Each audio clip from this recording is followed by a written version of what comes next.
Hey everybody, today we are in for some fun because we have on the show my brand new friend Stefanie Caponi, who's the author of Guided Tarot and the creator of Moon Void Tarot. And so Stephanie, welcome to the podcast and thank you so much for making time for me. Thank you so much, Glenn, for having me. I'm really excited to be here. Absolutely. So we have a lot of ground to cover today. I have a million questions. I could ask you questions, rapid fire questions at you just all day long. But I'm going to try to contain myself and try to focus my questions. But I guess a good place to start is maybe introduce yourself to our listeners. We'll get into the details of your story in a moment, but kind of the drive-by intro of Stephanie Caponi and Moon Void Tarot. Amazing. So I'm Stefanie Caponi, she, her pronouns. I am an author and illustrator. And it's funny when people ask, they're like, oh, what do you write about? And I'm like, the occult mostly. I write about tarot, astrology. I write instructional books for folks who are new to the practice. I'm kind of like your fairy woman that will take you in a loving, gentle way. Sure. Um, I love it. How long have you been an illustrator for? Because your drawings and things, like I know your deck of tarot cards and you drew all of those designs and I didn't realize that right away. And then I started doing some digging. I'm like, oh, you design this stuff. So how long have you been doing that kind of work? I actually, since I could hold a pen, Yeah. I went to art school. I tried to be a painter, and it wasn't ever really for me. I really just like to draw with like small things, pen and ink. And Yeah. my college didn't have an illustration department. I didn't really understand because I just thought Mm, about illustration as like cartoons. So either you make kids' books or you make like Marvel comics, and there's nothing in between. So I didn't feel like yeah. there was a place for my art. Mm, But I, in a previous lifetime, I was a watercolor and ink illustrator for an interior design magazine for many mm-hmm. years. So it Mm-hmm. was very not spiritual, but it was really fun to get paid to make art. Yeah, that's awesome. And what is Moon Void Tarot about? If somebody were to go to your Instagram page, what are they Mhm. going to find other than really cool designs? You So I created Moon Void Tarot when my life fell apart in Mm, 2016. I was previously married for like 10 years, mm, had a completely different career, and just it all just kind of crumbled down, and mm. I didn't have any support. And I think tarot finds you when you're looking for something, Yeah. some sort of support. Mm-hmm. And I've been reading tarot since I was 14, Mm, and it it was something that I always kind of kept to myself because I don't have like a crazy Catholic family, but I went to Catholic school my whole life, and yeah. it was very other. Mm, And I was reading tarot every single day while I was trying to figure out like why did it all fall apart? mm, Why did I leave my house and my job and my marriage and pack everything into my car, and just like I gave away like a house full of stuff wow. and drove to New York with absolutely no job and no plan. I Wow. just I had saved all my money from working for the past 3 years because I thought I was going to buy a house. So I Mm, like had a down payment for a house in the bank, and yeah. I was like, well, I guess this is my oh shit money. Sorry, I don't Yeah. know. No, go ahead. Let it fly. So I packed it all up and I moved to New York, and I rented a room out on Long Island, like Mm, the North Fork of Long Island, not near the Hamptons, but way out mm-hmm. near the tip of the North Fork in wine country. And I just started journaling and writing and doing tarot and like studying it so much more in depth. And for Mm, me, it was like a spiritual awakening, mm-hmm. but it was also like spirituality blending with psychology. Yeah. Okay. It was like self therapy. Yeah. And I ended up writing like a memoir. Mm-hmm. And I realized that it was probably just more cathartic for me to just get my story out. Sure. And I was like in my journal, because I'm always like sketching. Mm-hmm. Um, and I was like, well, what would this look like if I actually tried to publish this book? Yeah. And I started drawing like like a display at Barnes and Noble in like the self-help section. Yeah. And there was like stacks of books with my the title of the memoir I wrote was Void of Course, which is it's an astrology term when the moon is changing signs. The moon changes signs every like couple of days. And sometimes when it goes into the next sign, it stops making any aspects and it goes what's called void of course. Okay. And that's a time where nothing's happening. So you don't want to, people who practice magic don't do any magic during that time because it's like you don't have any support of the cosmos. So it's just a time of reflection. And it seemed pretty perfect because I was in this like void space. Sure. So I started drawing one of the books open and I drew a tarot card, like a little character that looked like me as the fool. And I was like, oh man, this really does sound like my story really is just like the fool's journey. And I was like, well, that seems kind of fun. I wonder if I could just like continue my healing process through drawing these cards. And so I started the project and I started drawing each of the cards and like all of this stuff was coming to me. And I was I was part of an in-person tarot class in Brooklyn. At the time it was called the Brooklyn Fools, and Jeff Hinshaw and Lindsay Mack run it. And they're really amazing. If your listeners want to look them up, they both have incredible podcasts. And I was so nervous to share my drawings because I'd never done anything like that. I've been a commercial artist for so long. Yeah. And so I brought them in and I like showed them at one of our gatherings, and everybody was like so supportive and encouraging. And they're like, keep going with this. Please keep sharing them. And by the end of the class, I had done the major arcana. Yeah. And then I was and everybody's like, are you going to keep going? You're going to make a deck? And I'm like, these drawings all look like me. Like, this is just my healing journey. Like, this is completely autobiographical. Like my whole life story is in this deck. Yeah.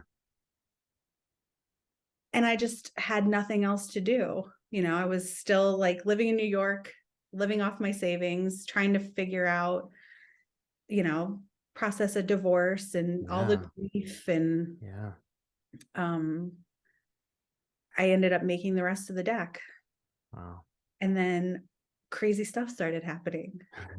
Really crazy stuff. Really crazy stuff. Like a classmate from high school I hadn't spoken to in 20 years reached out, and she was like, I see you post your drawings on Instagram. Are you going to publish that? And I was like, I don't know how to publish it. Like, I don't know what to do. I don't know what to do. And she's like, well, I'm a graphic designer and I'm trying to build my business.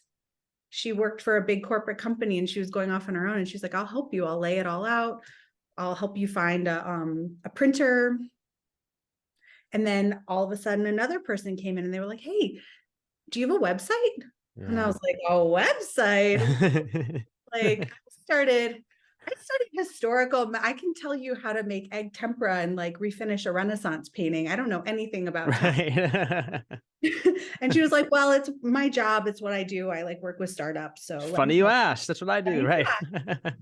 And it was just like my girlfriend that was just like, let me do this for you for free. And the other one was like, let me hook you up with this girl who's just starting out building Shopify platforms. And as she built my website for like $200. Wow. So it was like, I didn't have to like invest a ton of money. Yeah. It was just like the universe kind of put people in my path that really helped me birth this project that I would have done nothing with otherwise. That's awesome. And I know it's made like such a big difference because I read a lot of the comments on your posts, but I've also like passed around. I've told so many people about your book and so many people about like what you do, and people have come back to me and said, oh, like, thank you so much for turning me on to Stefanie because she's doing such interesting things that are really speaking to me. And these people come from various religious backgrounds. Like some are brought up in the church, some are not, but like everybody seems to find a home in your work. And it's all because you've really put yourself out there. And I think it's just so cool that you've put your story out there in the ways that you have. So bravo to you. So much. That really means a lot to me. Yeah, absolutely. So I mentioned our email exchange. I kind of wanted to make this conversation very personal and also very, very practical because I really want to hear a little bit more about your spiritual story and kind of your journey of how you got like where you were to where you are today. And also practical because I really want our listeners to come to the end of the episode and feel somewhat equipped to maybe even go out and buy a deck of tarot cards and start their own practice in a way that is unique to them and that they feel comfortable with. And so maybe we could start with a little bit deeper into your spiritual story and kind of your background. I know you mentioned you were brought up in a Catholic school, and that has many different things, I'm sure, to it, because I was brought up in a private Christian school, so we probably have some similar experiences. And now you're in this world where you're, exploring tarot and the occult and all those different things. So how did you get from there all the way over to here? Oh, loaded questions. Right. How much I time do you have, right? Yeah, how much time do you have? I really like to think of myself. I never had that like anger Mm. at the church. Like I knew from a very young age, I was like, oh, this is really interesting. And I think you guys are onto something, but it's not quite right. You don't have the whole picture. You have like Yeah. a piece. I remember just being like, I don't think so. Yeah. Like I think so, but I don't think so. And I never expressed those things because I was like in elementary school having these thoughts. Mm. Um, Something and didn't feel right even at that time. Yeah. right. But Yeah. I couldn't like figure out what it was, but I Mhm. had the best time. Like I thought church was so cool because I loved the ritual. Mm. I loved the lighting of the candles and the chanting and the incense and the like The stuff most kids hate. I Right? thought that was fascinating. I was like, oh, Yeah. this is great. And I think That's that cool. that really laid the foundation because I mean, everything, what forms the basis of your subconscious mind happens between, 0 and 7. Mm. So that was the time Mm. where I was so deeply involved in our church. Like I was an altar girl. I was like super into it. I was like, I'll wash your hands, Mr. Priest. Like I'm gonna ring the bell. I want to like hold the, communal wafers. Like I can take the wine. It was it was a good time. I Yeah. like getting dressed up for it. First communion, like all the girls wore white and we wore Mhm. flowers, and it's I don't know. I was really into You're the into whole it. ritual. Yeah. I didn't understand how they were trying to tell me that God was outside of me. Mm. Yeah. So that didn't make any sense. There was like a disconnect there between God is up there or God is out there when you're feeling like there's something inside of me that's already there. Yeah. Right. So how did you get then? So how did you get then from that place to where you are now, like introduced to tarot? Like you mentioned, I think you said you were like 14 when you started to do tarot. So how did that come across your plate, so to speak? Like what did that look like to come into your life? I'm a 80s child. So I was really in my like formative time when, all of those witchy movies were coming out, like The Craft and Hmm. Adam's Family, and just all of those. Like it was very glamorous and chic to be a witch. Mm-hmm. And when those came out, I was like, that's me. That's how I feel. Mm. And I think it really frightened my parents. So I saved up babysitting money Mm. and, took a bus to Barnes and Noble because there were no witch shops. Right. There wasn't internet. Right. I bought, my Rider-Waite-Smith deck Yep. with the little guidebook that it came with. And that was the only literature I had. And I didn't have anybody to talk to about it or ask questions or learn with.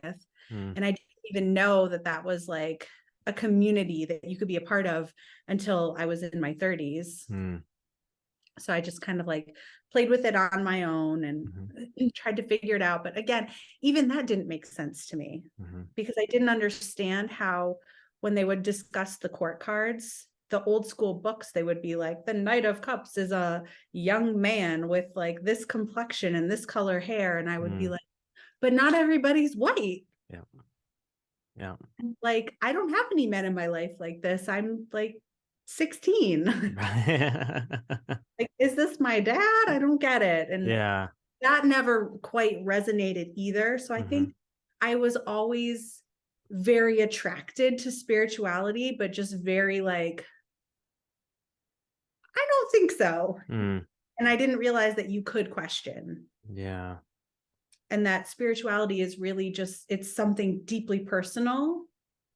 And I think it's funny when everybody argues about it, because my beliefs and your beliefs and their beliefs are going to be completely different based on your own personal experience. Yeah.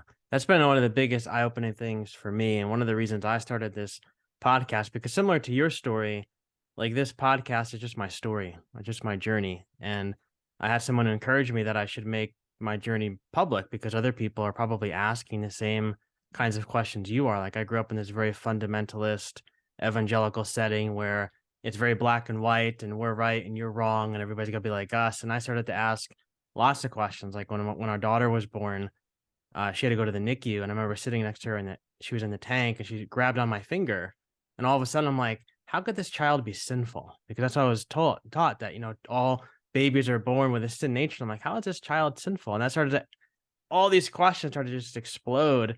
And then I started to ask all these different questions and try to find the answers. And then I started the podcast and invite people on like yourself to help me understand different things that I'm asking. And I'm just saying this is just part of my journey. And if people find it helpful, fantastic. If you don't, scroll to the next podcast. There's plenty more that you could listen to, but this is just who I am and part of my experience. But I think that's huge when it comes to spirituality. It is not about who's right and who's wrong. It's about what's your experience. And that's how you understand the divine or the universe or whatever it might be. So how then has your tarot practice evolved since those early years? Like you said, you got that little book that came with the deck, and I have that same deck here that came with the little book. And how did you what did you do to learn more? Like obviously that little book only took you so far. Did you get other books to read? Did you come across people who were no, so you just developed it It on was your own intuition kind of thing? it was really because there was no there were no resources for me Yeah. that I knew of, and I didn't really like do much to seek them out. Okay. I Again, it was, I read intuitively. I Yeah. just put the guidebook away and I was like, this is just what's coming up for me. Mm-hmm. And I would only read it for myself and my friends. Mm. And I think in my 20s, I really got away from my spirituality, and I got really, it was like my first time having a job that paid me Mm. and having money, and I got really caught up in the materialism. Mm-hmm. And I think that's part of why my life fell apart. I Mm. was looking so hard for something outside of myself, and I felt so empty. Mm. And I would go shopping. I was like a shopaholic. It was like shopping and sugar were my addictions. Right. It makes it all better. Yeah. And I felt awful. And I Yeah. just felt like, what is there? I'm 30 years old. It's so shallow to say, but I'm like, I've been to Paris. I Mm-hmm. have Chanel, Mm-hmm. and I'm still looking for something. Mm. And that kind of realized that it's not these like milestones that you're hitting, it's not buying a house or having a nice car or having, thousands of dollars worth of fancy handbags. If Mm. I wasn't creating anything, I wasn't making art for Yeah. myself at the time, it was just for money. Mm. And I was like, all the money in the world isn't gonna like.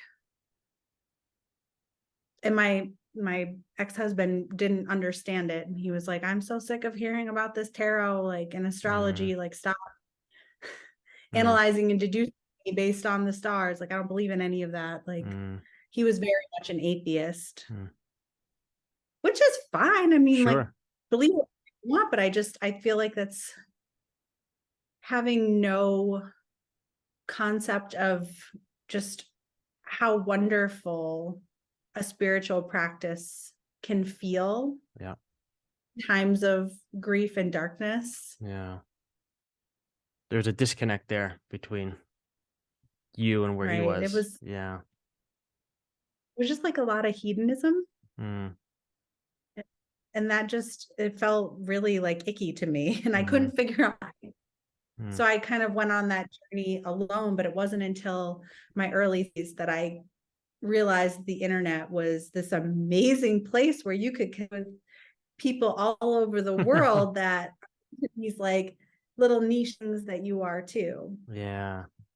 So what then, like, if you could maybe speak to what would you say, like, maybe one of the one or two biggest things that your tarot practice has taught you about yourself? Because I asked that because, like, a lot of our listeners come from that same background, like, that I came from, that these cards are very evil and that they're all about predicting the future. And, they're, when you predict the future, then you're talking to demons. Like, that's all the stuff that we've been told. And so, as I've been making my own journey with this stuff more public, people are like, "Oh, like, it's not about that at all." And I'm like, "No, no, it's not about demons and devils and, like, all about predicting the future." It's a very personal process where I feel like the cards really speak to you and they help you see things about yourself that maybe you didn't see before. And whether you think that's the universe speaking or God speaking, whatever it is for you, it's speaking to you. And so I'm wondering for you, like, what are some of the bigger things that tarot has helped you realize about yourself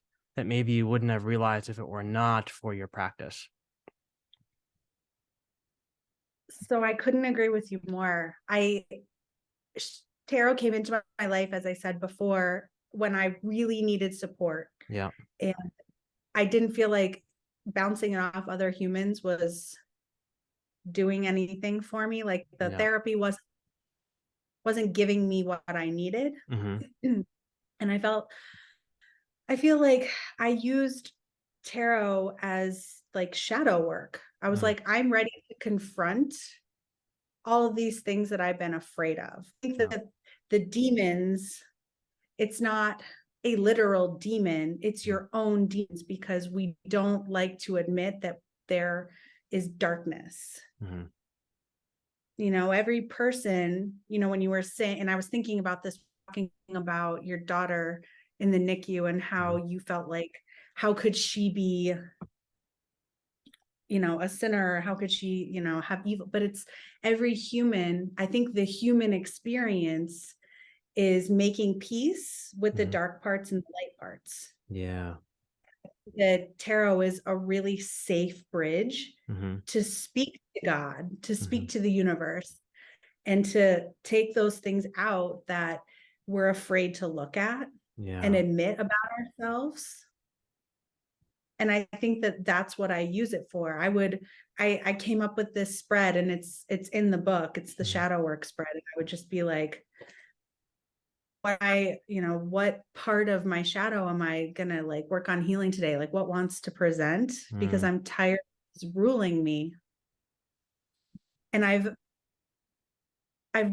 just worked through so much stuff, like trauma work. mhm, And it's, everybody's stories and pasts are different, but the stuff that really I didn't realize was like an open tab, mhm.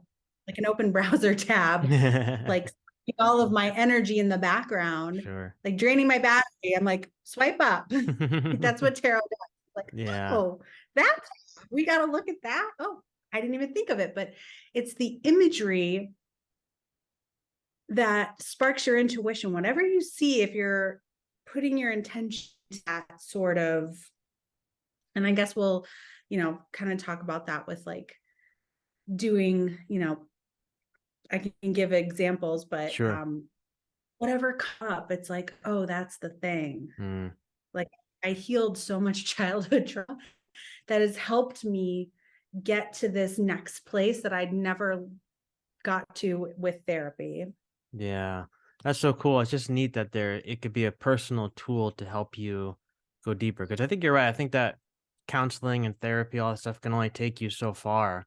There's a certain amount of work. I mean, It's it's just, wonderful, wonderful things, but there's a certain amount of work that you need to do on your own in order to take the different tools yes, that the therapist gives you, the counselor gives you, your pastor gives you, whatever it is, and you have to take that home and yeah, you got to do something with it. And I think that tarot, to your point, can help you take those tools and put them into place to do that deeper work. So that's a good transition into like the more practical stuff. Maybe talk to our listeners about how to take these things and make them practical. Like pretend we know nothing. So start with like even the simplest things, like how do you pick a deck? Because I went to the bookstore the other day preparing for our conversation. I was looking through books, but also tarot decks, because the bookstore, it's a Books a Million here, which is kind of like a Barnes and Noble, but they have literally like 100 different card decks. There's like the Nightmare Before Christmas deck. There's the deck that I held up before. I mean, there's so many different decks. Like, how do you even pick the right deck? And there's a rumor out there that you can pick the wrong deck. I don't know if that's true or not, but I've heard people say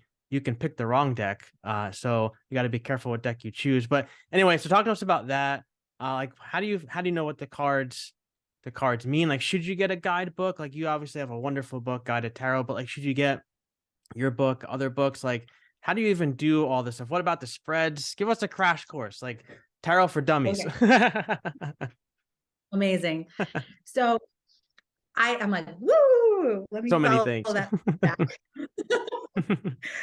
I really think that picking a deck is based on the artwork that you like. Mhm, Like, I don't think you can pick a wrong deck. mhm, I think that you can pick a deck that either you just don't resonate with, mhm, maybe you don't click with it, or it could be, some people don't want a deck that's going to be so confrontational.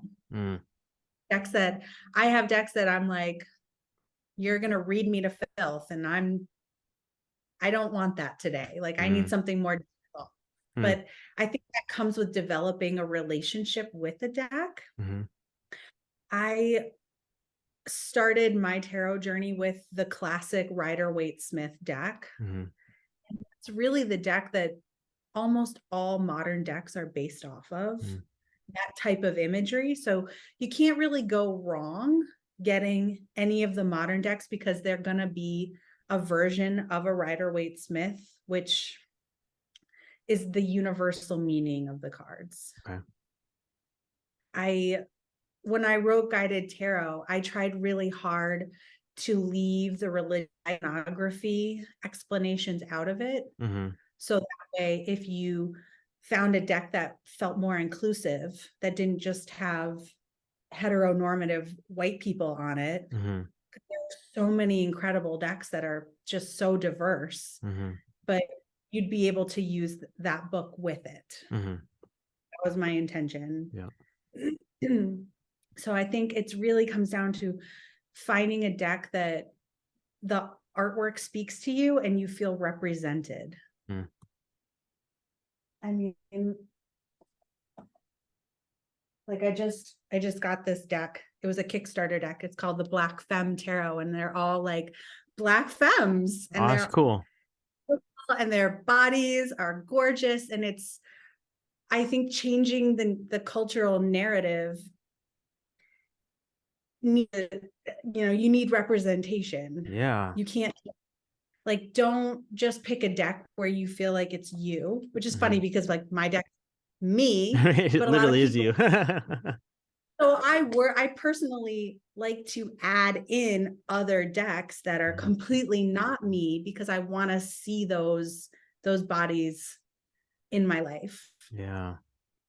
Um, and I guess I'll just say real quick, my Moon Void Tarot deck, it may just have me as, or a character that looks like me, just one character through the whole thing. But Mhm, the point of that is to illustrate that for that particular deck, you would pick it because you are wanting to take all the other people out of the equation. mm, Like, there's so many other people in these decks that it can feel like putting the energy outside of you, where I use tarot specifically for self-reflection. mhm, Like, it's my therapy. mm, And I use it when I work with clients, because I'm not here to read if so-and-so loves you back, or mhm, if like this happened. Like, I don't know. The tarot cards aren't going to tell you that. Like, mm, putting your stock in that, like, I feel like that's for the wrong reasons. It's like you can only control your own energy Mm. and what's happening around you and how you're responding to these outside stimuli. Yeah. It's like almost putting a burden on the card they're not meant to carry, right?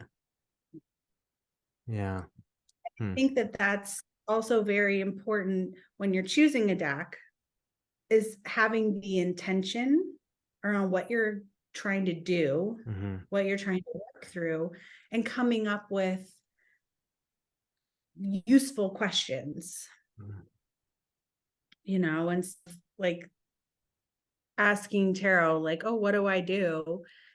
It's the cards are too vague for these open-ended questions. I think you need to get to the point of like what's happening around you, how can you handle, what resources do you already have in you, or Now, when you talk about like it's asking when you talk about asking the cards a question, like maybe give us an example of what that looks like, and also follow that up with a question. Can you like when you're talking to the cards, can someone also maybe who comes from a more spiritual background be talking to God, like ask God to use these cards to speak to me, like let that almost be like a vessel through which the divine or the universe or the cosmos or whatever it is going to speak? Okay. Thank you for saying that. Yeah, whenever I sit down with my cards and I pull them out and I, Hmm. give them a couple knocks to clear the energy, or, blow on them, Hmm. whatever feels good. Hmm. And I always kind of take a few calming breaths Hmm. to kind of center my energy. And I ask, I'm like, universe, spirit guides, God, whoever you want to talk to, please channel your messages through these cards in a way that I can clearly understand the meanings. Mm. And sometimes I don't want to read my reversals, and I'll say, hi, I'm not reading reversals today. So if you send me an upside down card, I'm going to turn it right side up. Yeah. It's kind of taking it into, taking control and confidently going into it. And you can Yeah. be playful. Sure. So the reversal then, so the reverse cards, if you pull a card that's upside down, it has potentially a different meaning than it does if it's right side up. Is that correct? And it's, yes. Yeah. And so when and it could be so many different possibilities of Hmm. what it means. Hmm. And I think that sometimes people get really afraid that it means like the opposite, or it means like it's not going to happen, or they get like, a bummed out feeling. Sure. I think if you're seeing that card, the message is meant for you. Hmm. Figuring out, like, is it a timing thing? Hmm. Maybe if it's upside down, it means it's coming. It's just not here yet. Yeah. So like calm down, relax, it's coming. Hmm. Or sometimes I think the message is really digging into, why are you feeling anxious seeing it upside down? Hmm. So let that almost ask you, let that trigger something in you, like, why am I feeling this way to begin with? Let's forget about what the card means or might not mean, but why am I feeling this anxiety because the card's upside Yeah, down? Yeah. right. I'll take it and I'll put it to the side, and Yeah. then I'll pull another card and be like, why am I feeling so anxious about this reversal? Hmm. And I almost never just arbitrarily read cards. I always have a journal next to me. Hmm. And I think journaling is such a powerful practice, Hmm. pen to paper. And it's also a great way, especially when you're starting out of recording. Like sometimes if I'm going to read tarot about something, I'll, open a page and I'll write my questions out ahead of time. Gives you like the And then intentionality and the focus. Yeah. yeah. Hmm. Sometimes if you're feeling really scattered and your energy's all over the place and you're in a really like dysregulated state, Hmm. sometimes the cards will just reflect that energy. Yeah.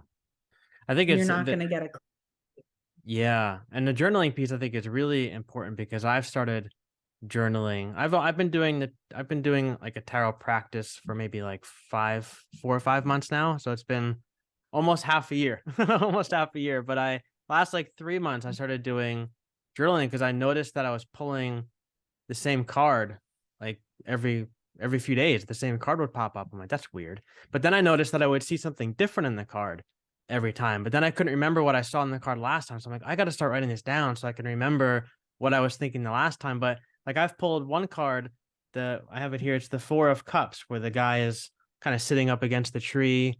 And like I've pulled that card 3 times in the last month. But every time I pull it, I see something entirely different that speaks to me in a much different way based upon the circumstances going on in my life at the time. So to your point, I think it's really important to kind of keep track because it's really interesting to look back on and see what you saw last time that's different from what you see this time. And And yeah, go ahead. Sorry. oh no, I was just gonna say, like, I feel like I got a little off topic of your questions because you had asked, do I think people should just use their intuition or get a guidebook? Mhm. I think it's a combination of the two.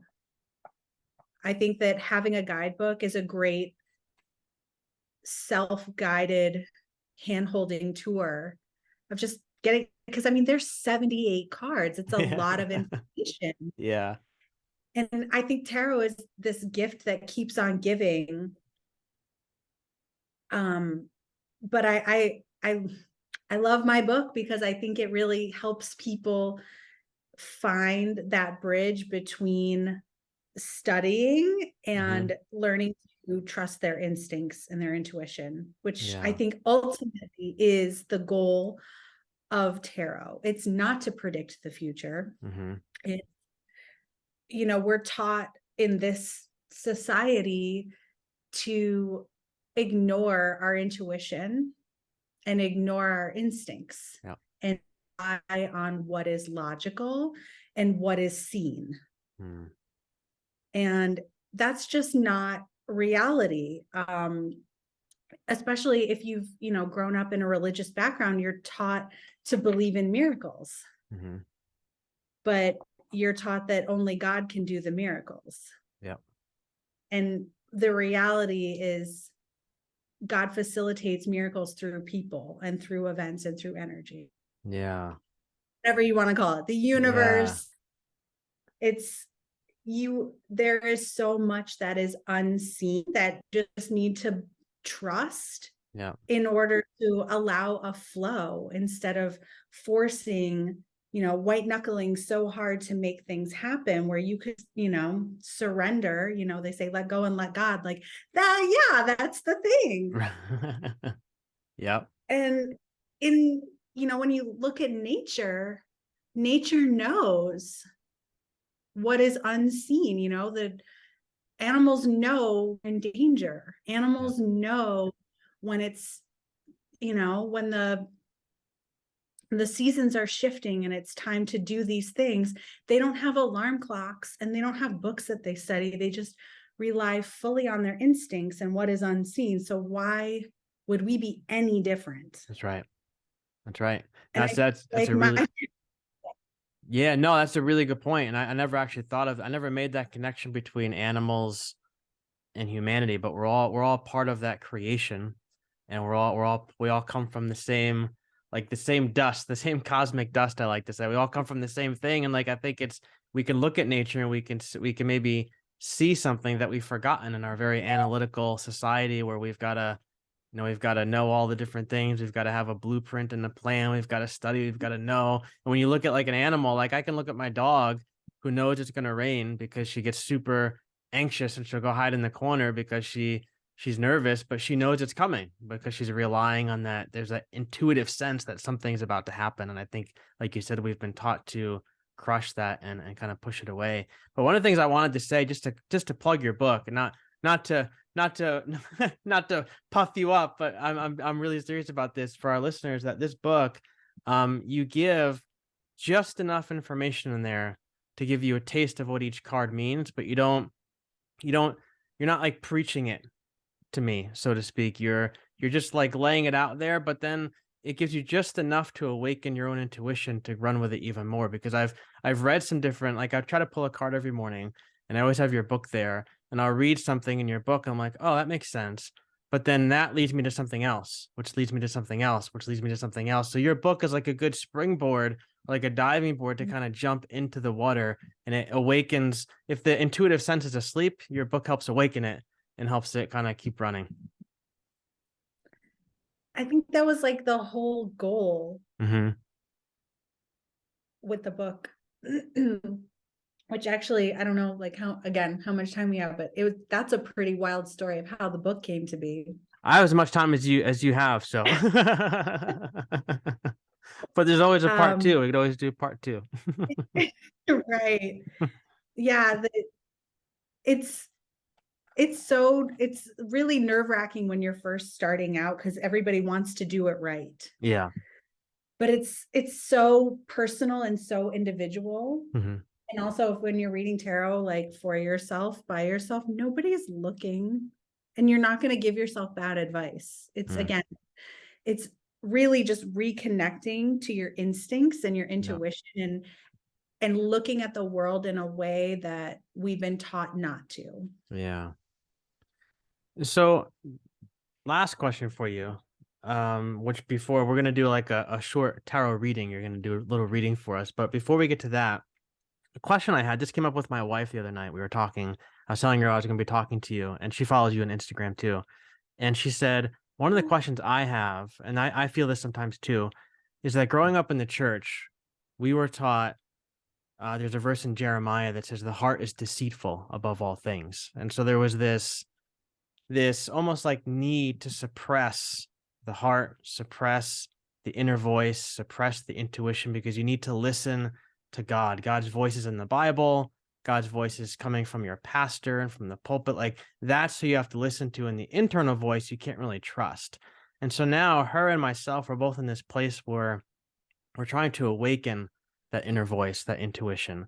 And she said, sometimes when I look at the cards, like I'll look at them and like I just see nothing. And I get that too. Like I'll just pick up a card. I'm like, I don't know what in the world this means. I'm blank. And how do you awaken? How do you maybe call out from hiding that voice that you shamed all of your life because you were told to shame it, you were told to push it away? Like how do you awaken that voice, awaken that inner sense of yourself, and tell it like it's okay to come out of hiding? I want to play now. And I'm sorry for pushing you away and putting you in the closet and things like that. Like how do you have that? How do you start to do that kind of work with the cards? Does that make sense? Am I asking the right question? No, it's a beautiful question. Mm. Also, I think about, what did you say? The heart is deceitful. The heart is deceitful above all things. I think that's what I think it's Jeremiah, one of those prophets. I don't disagree with him. I just think again, I'm like, you got it right, but you're wrong. You only got peace. Right. I don't think it's the heart that's deceitful. I think it's the mind. Yeah. I think it's our minds that are deceitful. Mm.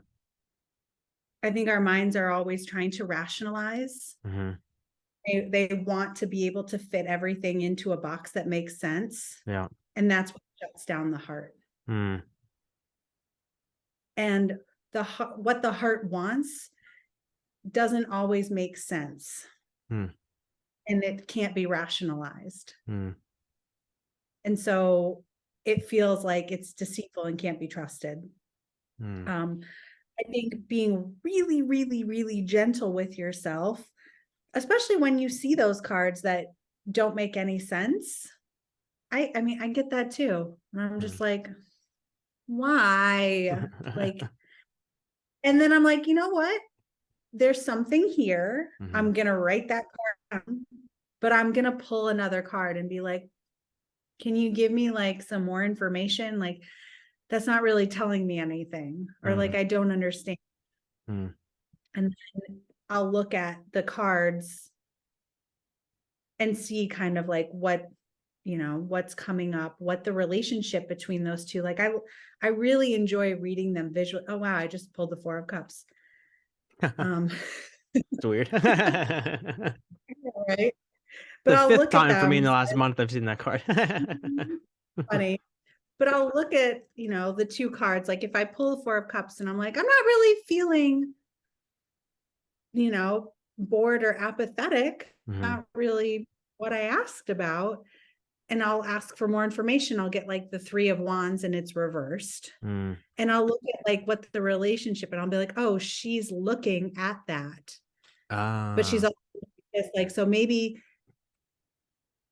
because there's 3 cups here, there's 3 wands there. Mm-hmm. So she's kind of looking down at this, wishing she was here. Mm.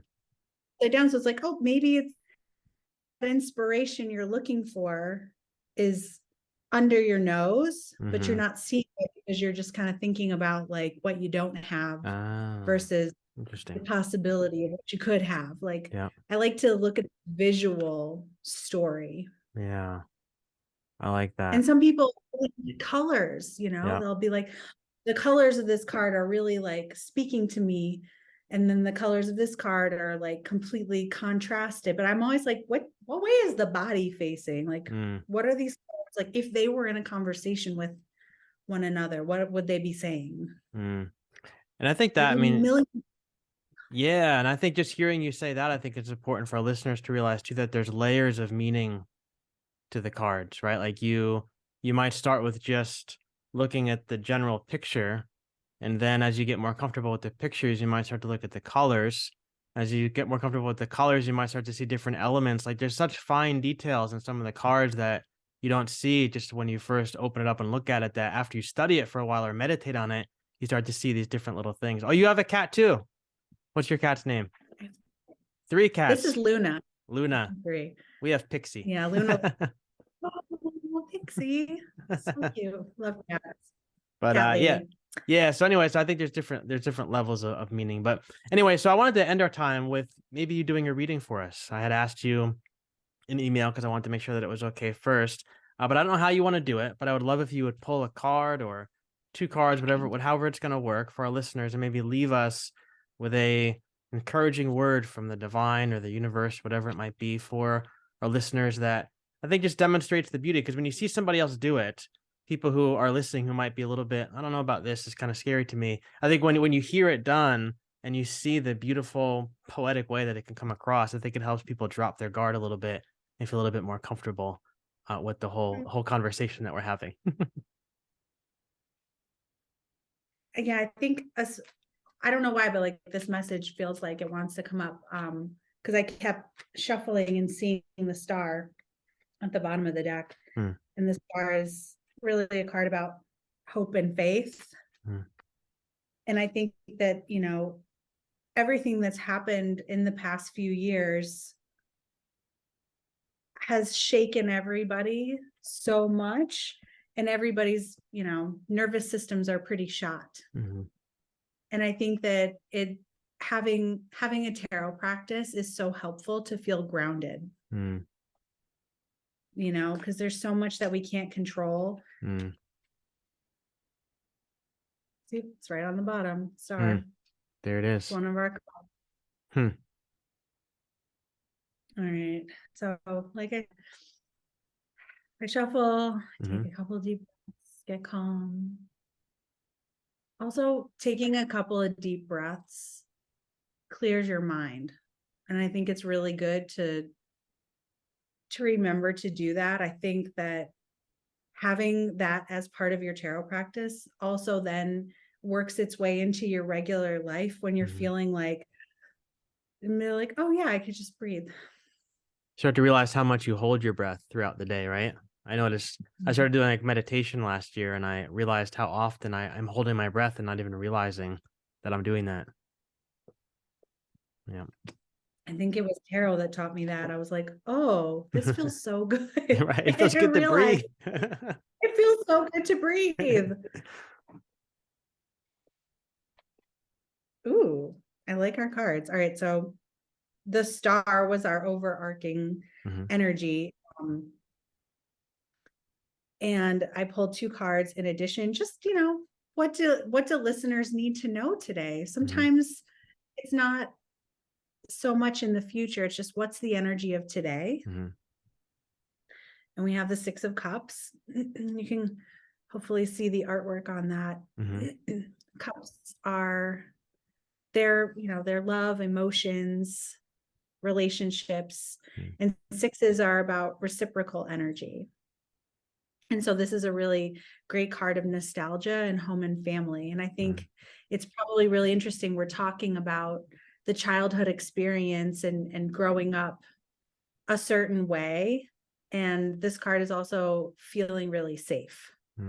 Like this card always feels like a warm hug to me. And so it's like, you know what, you can honor your past and you can honor where you came from, and you can kind of take that and move forward safely into the things that interest you. And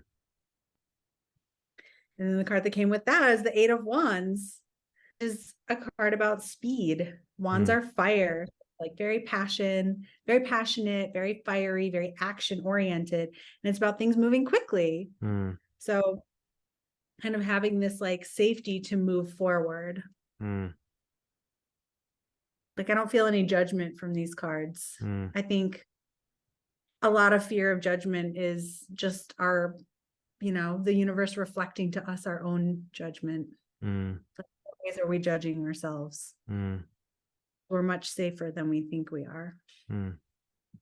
That's beautiful. And that's I think just knowing a lot of where our listeners are coming from, I think that's an important word for all of us, because like a lot of us are in this world of deconstructing, so we're rethinking a lot of our past, and some people are happy, some people are okay with that, and from people from our past are not okay with that. And so there can be this feeling of is it okay to move on kind of thing? Is it okay to move beyond where I was? Is it okay to think bigger than what my tradition might have given us? And some people, in that world, throw the baby out with the bathwater, I always say, and just say it's all bad.